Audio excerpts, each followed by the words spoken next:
Yes, and then send us the link of that. Bismillah. It's live now on Facebook, gentlemen. Send us that live link, please. Okay.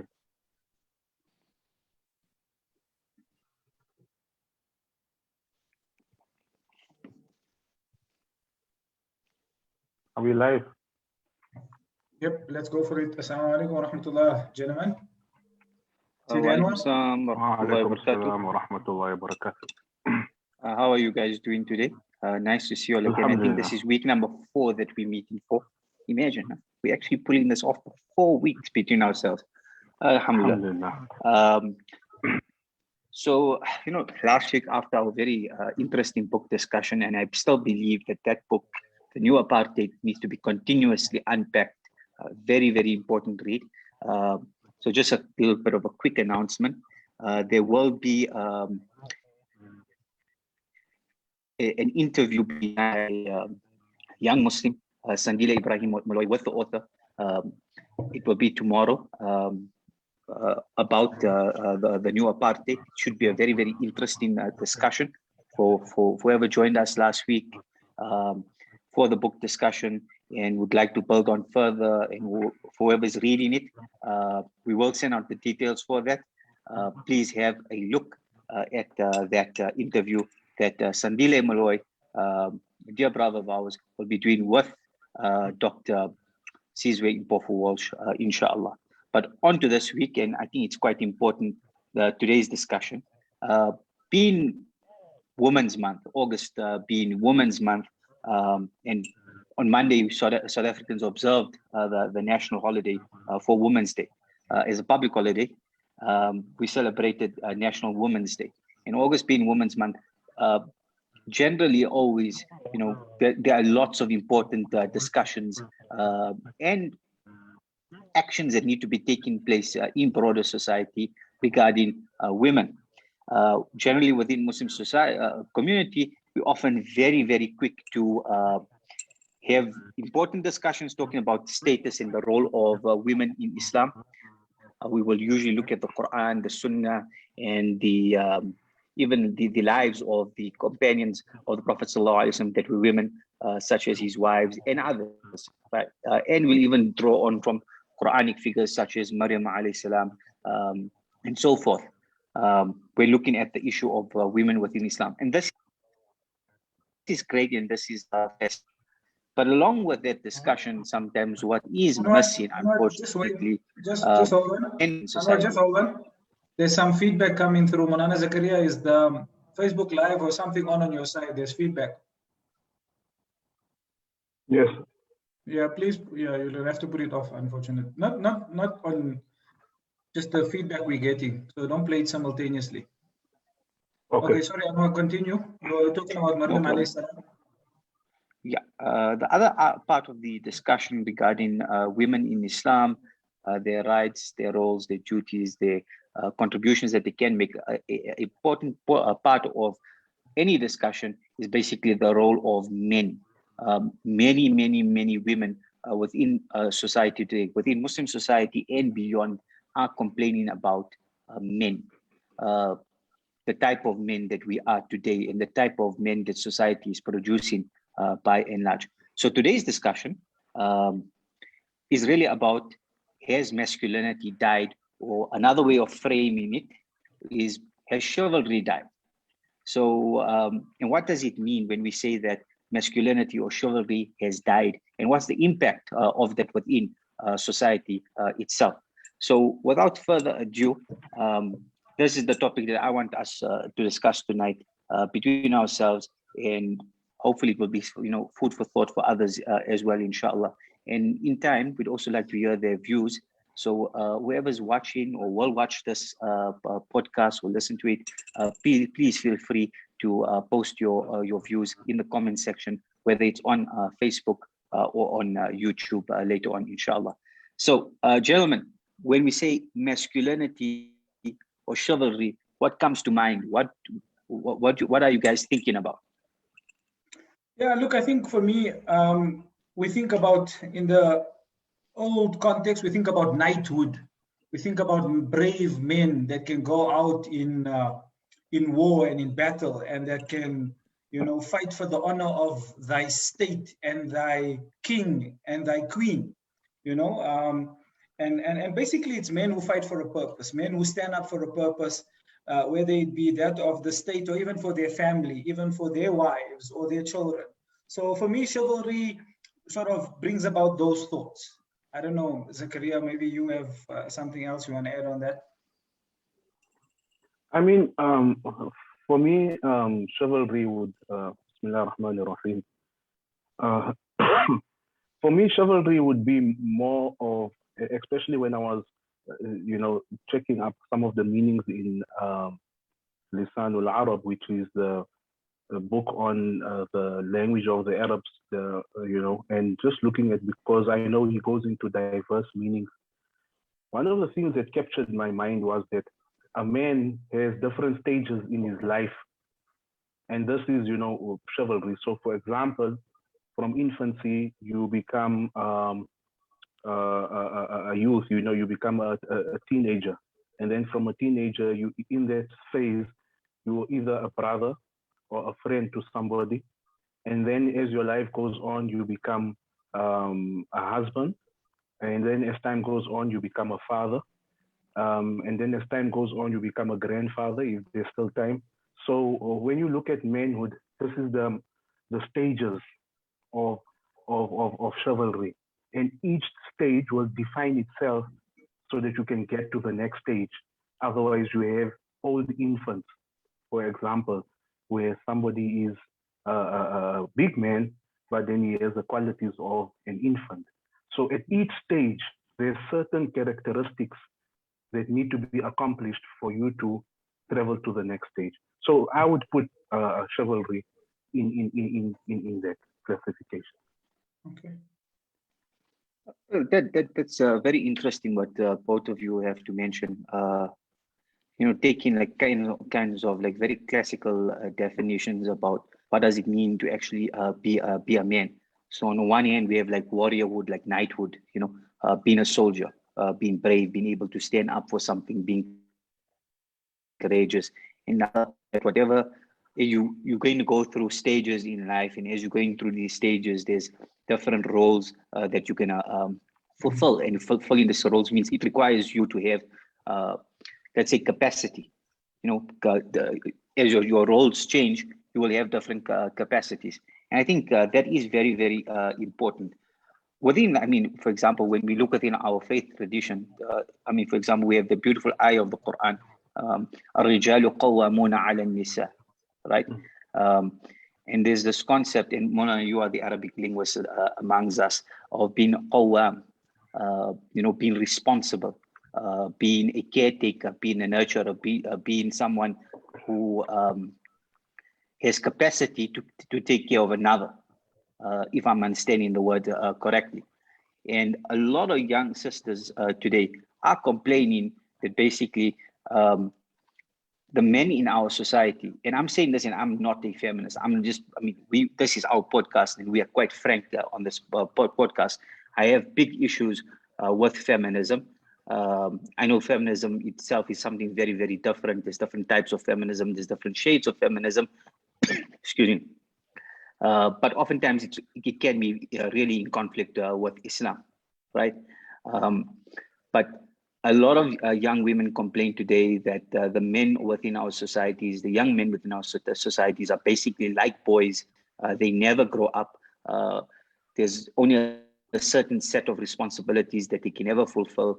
And women then are left frustrated, angry, that basically in many circumstances in life, they have to carry the care, they have to go the extra mile beyond what is required of them. So in some circles, it's coming to a point where, for example, people, they don't expect much of men, though we know that both men and women equally need to contribute towards building a society. And the building blocks of societies are healthy families, and healthy families really start off with healthy individuals. And when I'm saying healthy, I mean, body, mind, soul, the entire character, the entire being of a person. So when we talk about raising healthy men, for our society, where does it really start? Yeah. So for me, of course, it starts in the fruits of it start in the family structure. And today we know there's a crisis that the nuclear family, a married mother and a father married to each other, committed to each other, committed to building a family, committed to building their lives and success in various paths that they choose. And when they do have children, nurturing those children. So for me, it starts there.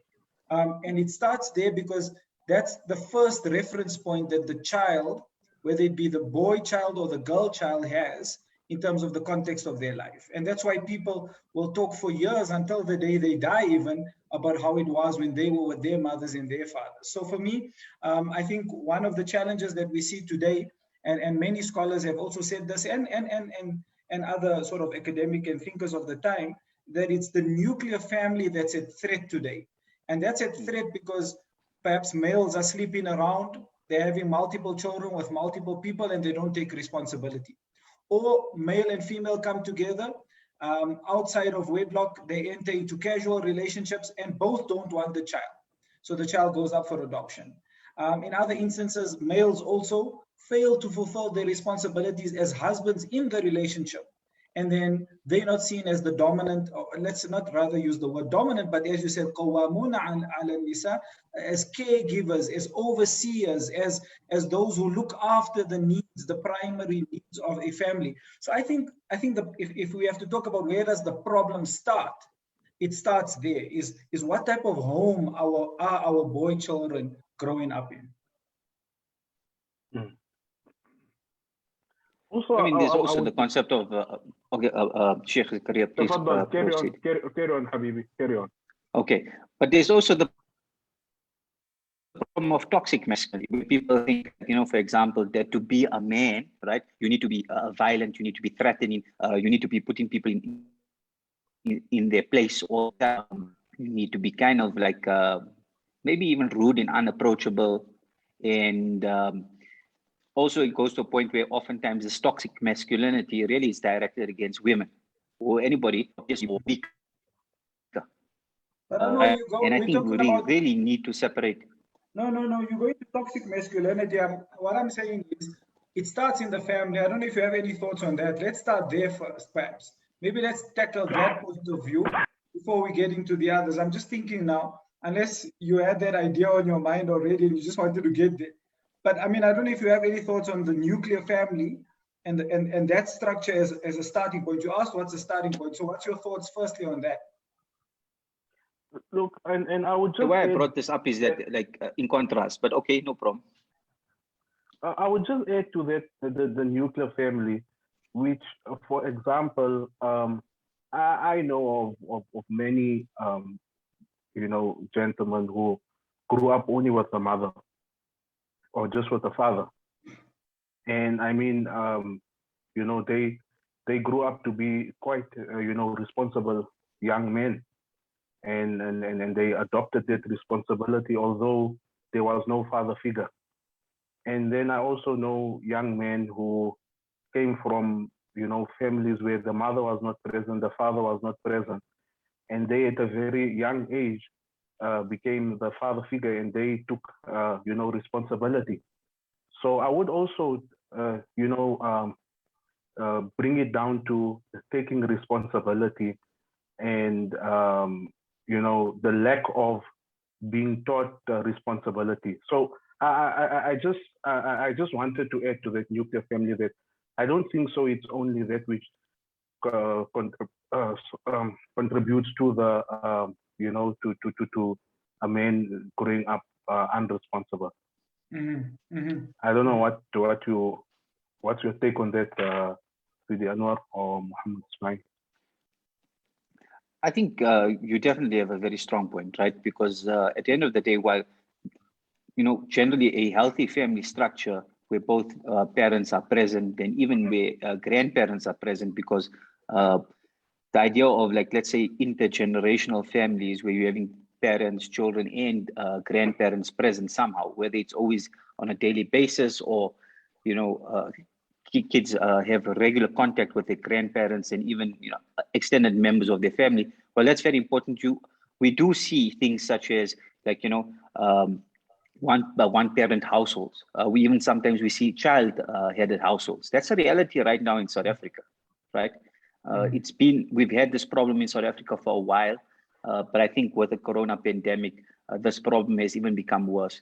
So yeah, there's the general, but then there's the general family structure, but there are certain exceptions as well. But it really, I think that it boils down to individuals, but also it should be that healthy families produce healthy children, and these healthy children become positive contributors towards society.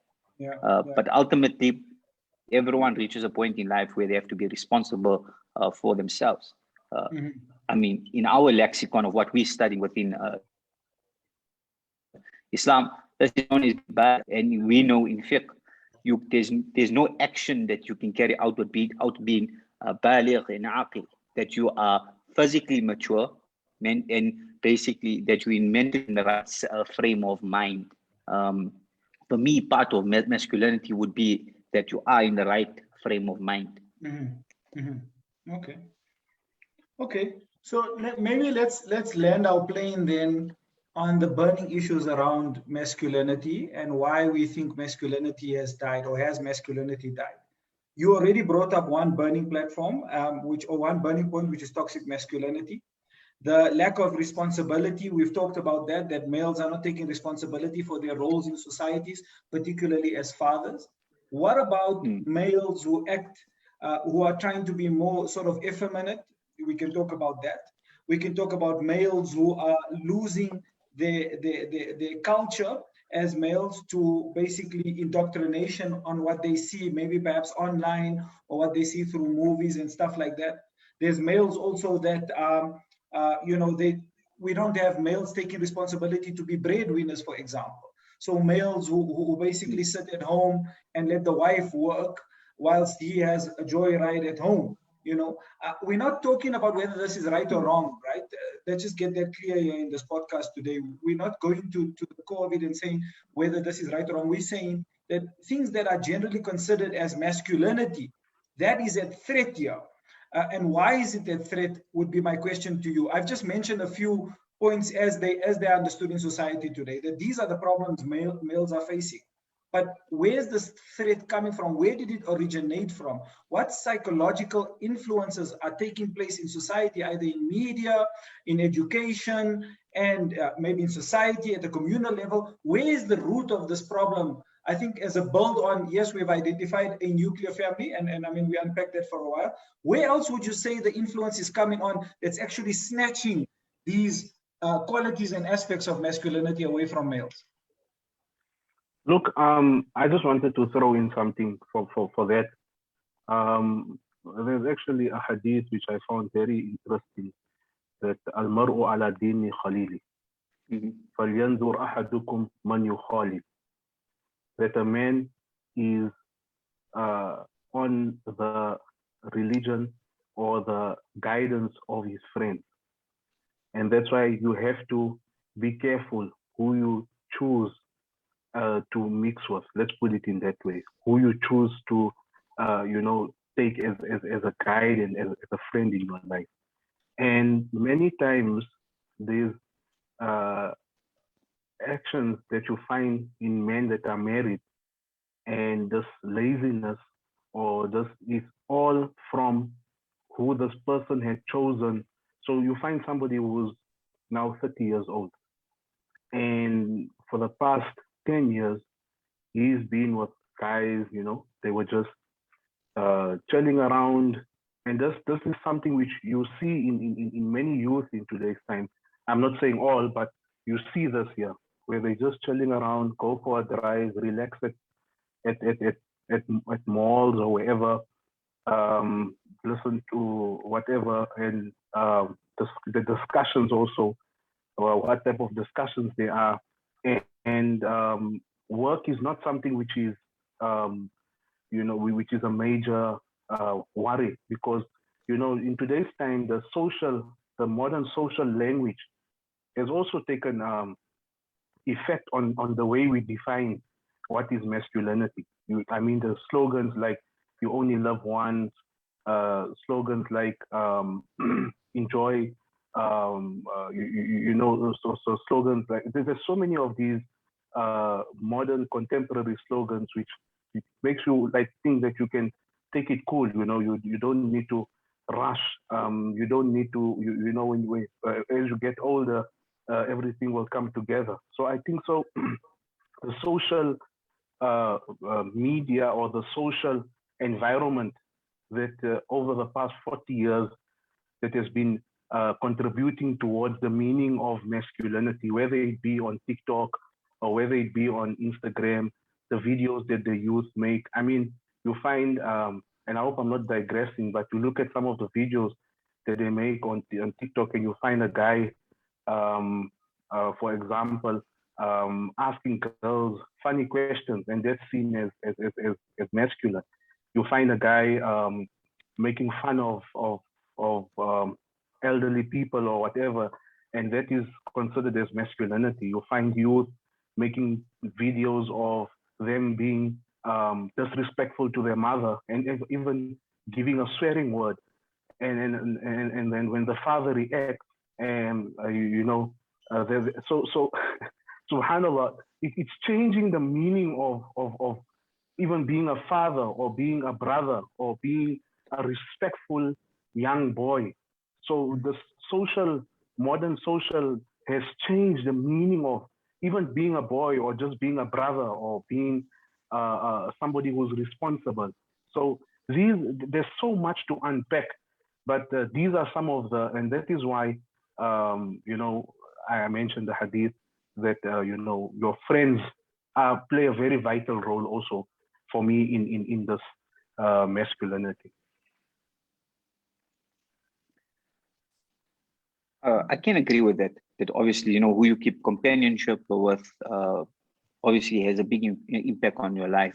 So, I mean, we always know that usually parents are very anxious about, their kids' friends, from the time the kids are little, right up until, people are much older, that parents will always want the kids to be surrounded by good friends, that would influence them towards good, and basically wouldn't be influencing them towards bad, and they wouldn't be getting into trouble with these friends. There wouldn't be a negative influence, right? That's usually the case. And we know that parents are willing to bend over backwards in terms of trying to save their kids from bad company, right? But I don't think, while companionship, suhbah, is very, very important who you choose as a friend, but I think it also does start at home. So, I'm coming into this whole thing about now toxic masculinity, right? The whole idea today of being, right? Lovely, right? So the whole idea of, like, let's say being a man is under threat, right? Because generally the idea has been that to be a man is everything I mentioned earlier on. It's to be rough, to be threatening, oftentimes towards women, to be violent, right? Almost like uncaring and inconsiderate, considerate. Basically being like somebody, like with a thick skull, right? And feeling entitled because of your thick skull. But when we look at the prophetic example, and Muhammad ﷺ was the ideal man, most perfect of men, that's far from what we see. Here we see someone that had a very high level of, let's say, emotional intelligence, someone that took charge of his life, took responsibility within his home, not just within the realm of finances, but even in the running of his household. Like we're talking like mundane activities like cleaning and things like that. I mean, he used to wash his own clothes, as an example, mend his own clothes, right? And yet this is also somebody that is literally at the forefront of building an entire civilization, right?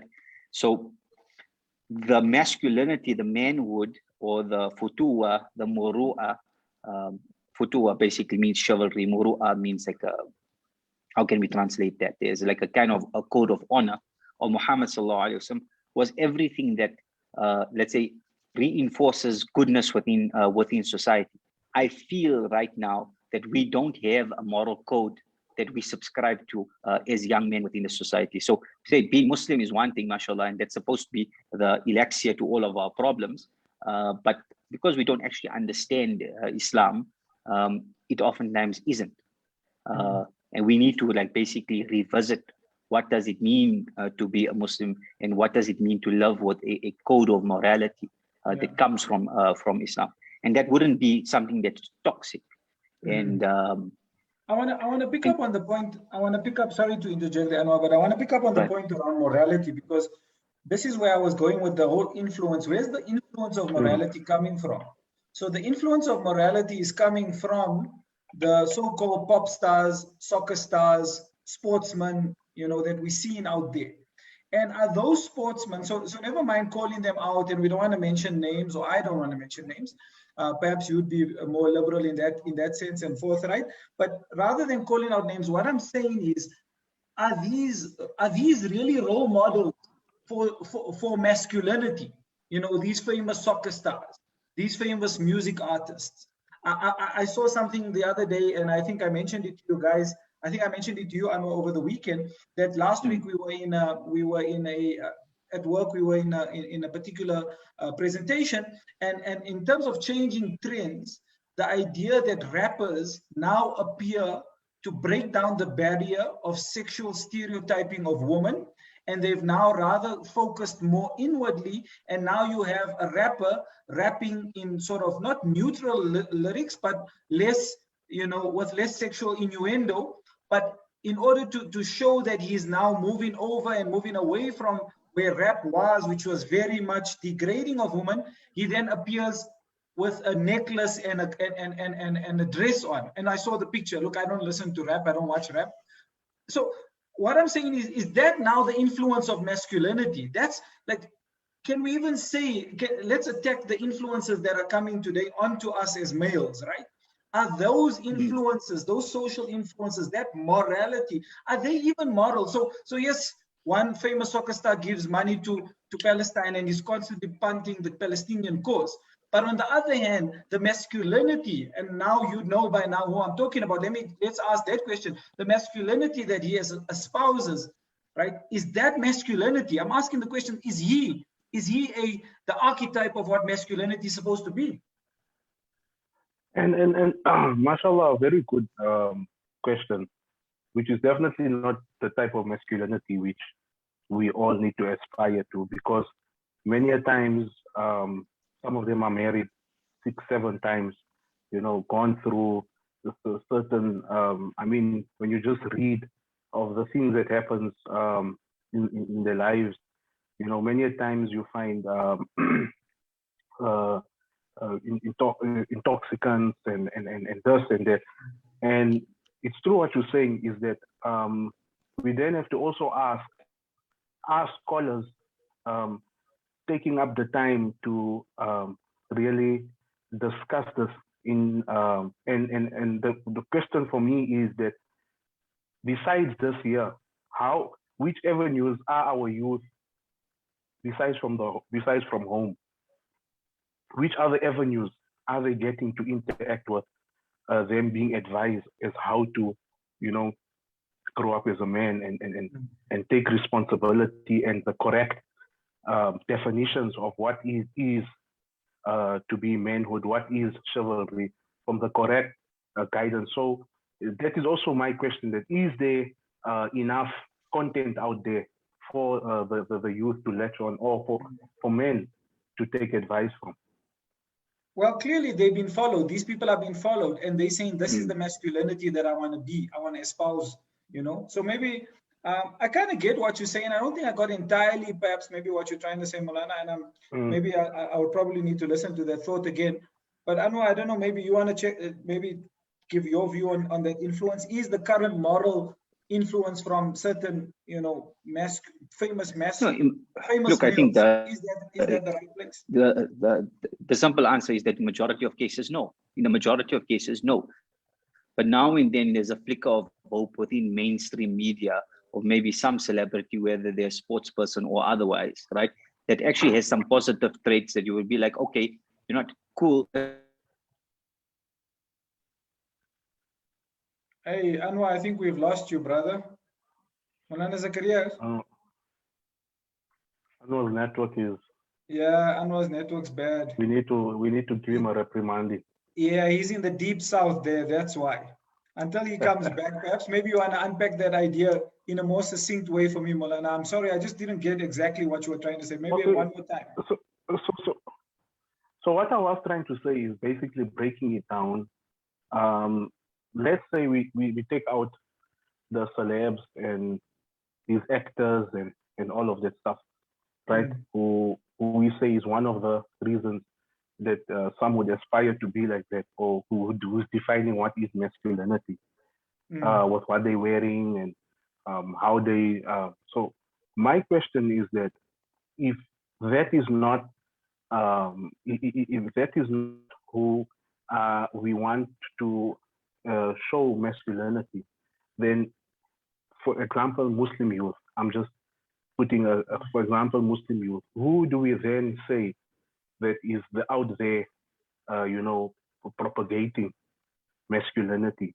Are there enough Friday lectures which really gets, this topic across? Are the youth, so besides the pandemic, before the pandemic, prior to the pandemic, youth would be standing outside the masjid instead of being inside. So where do they don't listen to, most of them don't listen to Islamic radio. Most of them don't watch Islamic YouTube videos, illa mashallah, except for very few. So how then, my question is that, do we need to build this acknowledgement and understanding of masculine? What type of programs, what type of activities can we have for the youth? Okay. Maybe I'll give a view on that, but I see we got Anwar back. Anwar, what's happening, man? You're in the deep south there. You're letting us down with your internet connection. It's not me. It's the gremlins in the line that are trying to cut me off from this important discussion, because like we have in what's his name? How can I forget this man's name? Such an awesome guy. IBM. Steve Jobs. Okay, so basically everybody who's running the tech world right now that's trying to inject our chips. They don't like our conversation, so they're interrupting it. Right? No, don't go there. We're gonna get flagged for this on all social media. Please resend that and continue with the discussion. So anyway. Right. So sorry, man. I'm forgetting people's names, right? But anyway, look. But the thing is that while we shouldn't also only be blaming young men, we also have to ask ourselves what content that's out there, Islamic or otherwise, right? Like for example, Sheikh Zakariyyah is talking about, we're having young men outside the mosques and they're not necessarily engaging in Islamic media content and the likes.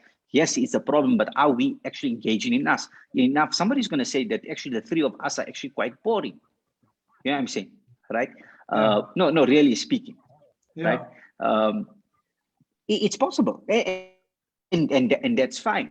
True. The thing is, look, despite the fact that we're living in a social media age, right? At the end of the day, human connection is something that can't be replaced. The pandemic has taught us that. So no matter how hyper connected we are, with our tech gadgets, at the end of the day, we do crave human contact, right? So I believe that we need, as communities, besides basically making sure that our home environments are very stable, in a complete sense, right? Stable and healthy and enabling environments, is that communities need to band together and ask themselves, what are we doing to basically groom our young men, right, to lead the world? So youth groups, right, are critical and they're key. And I feel that the South African Muslim community actually suffers from a shortage of youth groups. And when we do have youth groups, oftentimes the people leading them may not be the most skilled, because there's an entire psychology and science towards basically interacting and developing and mentoring youth. It's an art form, as far as I'm concerned. Because you want to raise young men that will be more, let's say, reflective of the prophetic spirit, that when women, let's say, look at these young men and interact with them, they don't find them to be obnoxious, irresponsible, largely ignorant, and a species that they want to avoid, right? Yeah. And also, in the Muslim context, it would mean that, for example, Muslim women within the family environment and outside would be feeling safe amongst Muslim men. You know, that we wouldn't be basically regarded as predators. And this is real within our society, right? This is a big problem. That a lot of young men ended up being like a bunch of predators, right? Just like preying on the vulnerabilities of people around them, especially women. So when we do complain in the Muslim community about, you know, the rise of secular Western influence feminism and how this is destroying the community and tearing society apart, we have fed into this diatribe. We have fed into this discourse simply by our actions. So we can say, you know, Islam liberated women 1400 years ago and gave them rights. Ila mashallah. I believe that. Trust me, I know the history, right? It's a beautiful story, but there's the ideal of Islam, and then there's us as Muslims that's supposed to live out the message, and this is where we fall short, you know.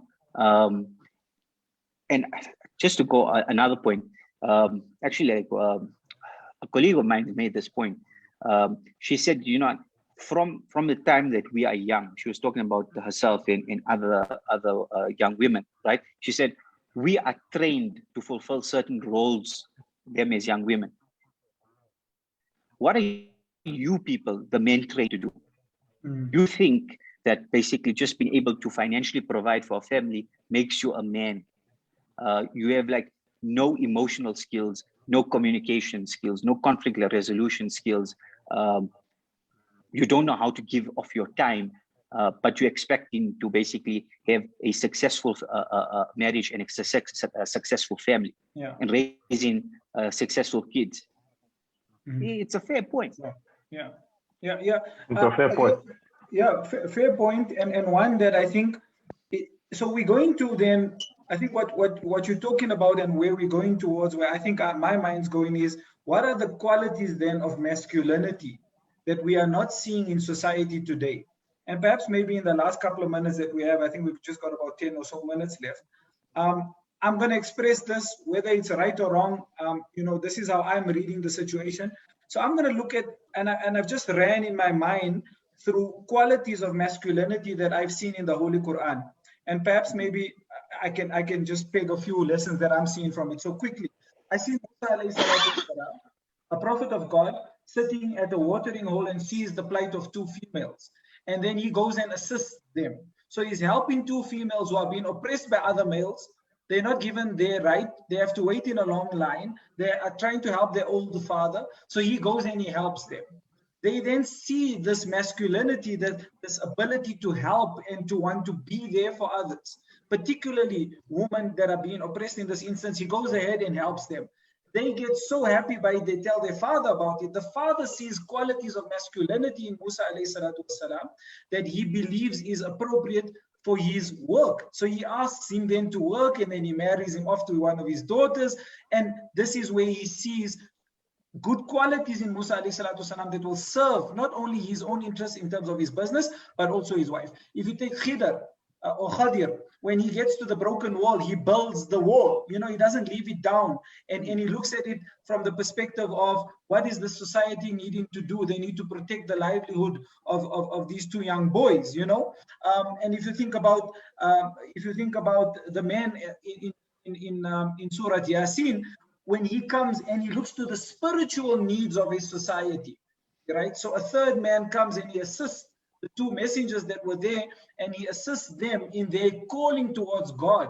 So there's a spiritual element of chivalry and masculinity that needs to come about. For me, there's just three examples. I'm saying I see qualities of honesty, integrity, looking after your rights, the rights of others, helping the oppressed, helping the downtrodden, taking responsibility, not shying away from responsibility. Nabi Yusuf alayhi salatu wasalam says to them, make me the wazir, you know. So he takes on that responsibility because he had the knowledge, he had the permission from God, and he had the self-belief that he could do it. Do we have males that are, and this is my last point on this, that have the self-belief that they can lead societies, that they can lead families, that they can live productive lives of honor, dignity, respect, and giving back to society? And I think that's where we're going back and asking, is the society that's currently espousing what masculinity is in their eyes, is that sufficient for what we really need and what we need for the future, which is autonomous males that are not hooked onto games, not hooked onto, you know, one of the articles that we basically shared amongst ourselves is, are males stuck in this paradigm of adolescence, that even in their 20s, 30s, and 40s, they still think like young boys. I want to play games, or I want to have the best PS, or I want to have the best gadget. So you're constantly hankering after these things like a small child. You know what I mean? Even people that play sports, you want the best sports gear all the time. You know what I mean? Like, are you so hooked onto it that, is this your masculinity? And then on the other hand, you go home and you're oppressing your wife. You're not even working. You don't stand up in society for the rights of others. You don't help the downtrodden. You're not someone that is respectful. You're not someone that has trust. You know, you're not someone that we can even call upon when we need to go and march, not march in the streets, but go and look after the homes of other people when there's a threat, because you're all worried about your games and you're caught up in the society. So, and then another one, and it's my last one, I know I said last one, but I think it's important, is men in the workplace and how they disrespect women, how they disempower women, how women are made to feel inferior also in the workplace. I think that's another perspective where toxic masculinity actually plays itself out, where in the boardroom, women are feel inferior, not because they are seen as or not because they believe that they are the lesser sex, but because we believe they are the lesser sex, and we believe that it should be a male-dominated society or male-dominated environment. And so we sort of suppress them and we give them the menial stuff while we want to take the big decisions and all the credit. That's what I wanted to say. I hope I haven't taken up too much time. In fact, even on the one, even on the one of the workplace, just to finish off what Sidi Mohammed was saying, when I was speaking to one person, they were saying that even after like a female gives, let's say, an opinion or something, and for a male to, you know, almost like verify or assert it, you know, some have felt that that is also toxic, because who needs your affirmation? You're explaining. And I just wanted to mention one thing, and I'll give it over to Anwar. I'll conclude with this here. One of the greatest incidents for me in the Quran also is the incident of Sayyidina Yusuf, where Zulaykha, or whatever the name was, where he managed to protect himself. And I think that also, these are the definitions that we need to extract of masculinity, the lowering of the gaze. Because if a youth grows up with those qualities, automatically you become somebody that becomes respectful to your wife. Automatically you become somebody that you know, who's spiritually motivated. So that is a big aspect for me in some of the things of masculinity. Agreed. And on those points, you know, for example, of the prophetic qualities, now cutting across the entire Quran, you see this, you know, reflected in all of the Anbiya that are mentioned. You know, it's almost as if, you know, if you take all of those qualities and you basically put them on paper, and you have to actually work out a plan of what are the things we can do to actually try to, like, let's say, nurture this within, let's say, a group of human beings, what we need to do, right? But in the Islamic context, you know, for our civilization doesn't look at, you know, genders as two competing and conflicting entities, you know, the men and the woman, but rather it's two complementary parts of a whole that makes up family. Those families make up communities. Those communities make up societies. They make up complete geographical areas that we call countries today, modern nation state, right? But it starts on an individual basis. The idea that genders have to compete with each other, and then one has to compete with each other in a negative sense, and one has to basically assert its authority over the other, oftentimes men doing that to women, that would be basically misogyny, right? Now I'm going to say something, and some people may find this disagreeable. I do separate in my mind between patriarchy, which can be positive and a benign form of patriarchy that I see as Islamic, right?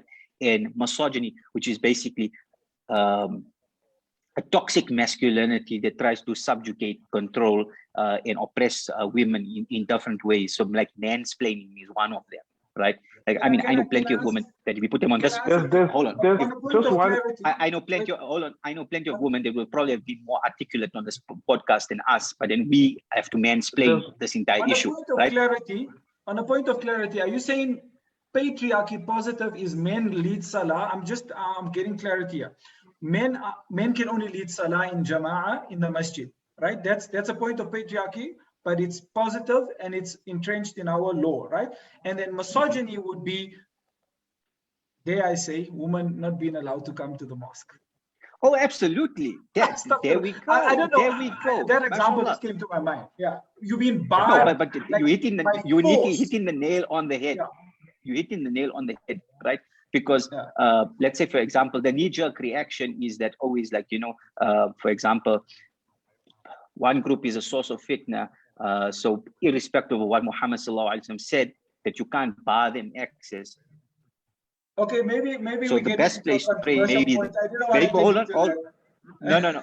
Muhammad, no, you don't get the right to do that. While the Muhammad said, like, let's say, for example, the best place for women to pray is at home, and we accept because this Muhammad his words are the law for us, right?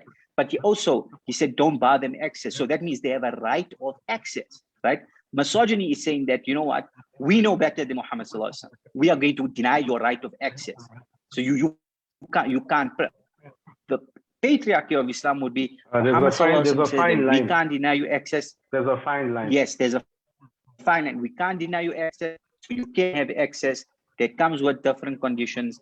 You have to be responsible enough to fulfill those conditions, right? That's a fiqh matter. That's a different thing. But my point being is that we have to separate between misogyny, which is toxic, and a positive patriarchy. Because ultimately, most human societies, and this is debatable, but most human societies over the thousands of years that human beings have alive have been patriarchal societies, and that seems like it's going to continue, right? So if that is the case, then we need to have positive males, people that are walking in a prophetic light. I got two interesting comments before we leave. The one brother says that morality has been relegated to a very relative term. Everyone claims what they are doing is moral right, and they will defend it very well. There is no base or there is no reference point like that of the ideal Islam.